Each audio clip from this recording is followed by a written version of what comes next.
Yaşının fergi yok, 60-50.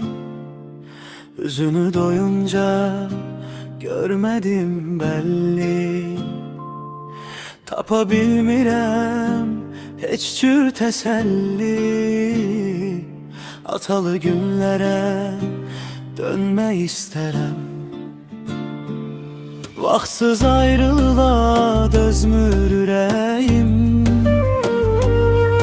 Yere çırpılıptı sanki küreğim. Allah'ım ne olar sen ol kömeğim. Atalı günlere dönme isterim. Akşamlar çökende eve sessizlik. Danışır benimle köhne şekillik. Bir oğlum sesine kurban olalardım.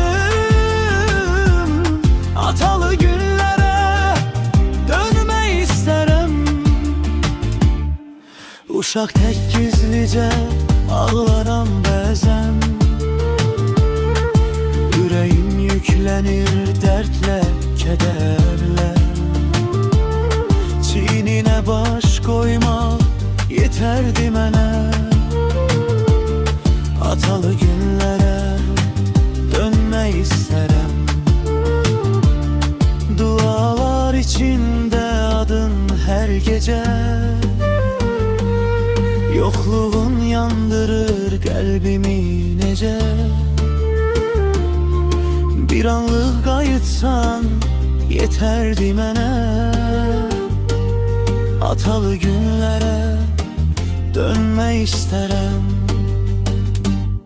Akşamlar çökende eve sessizlik. Danışır benimle köhne şekillik. Bir oğlum sesine kurban olardım.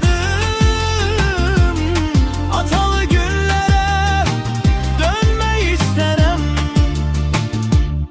Akşamlar çökende eve sessizlik.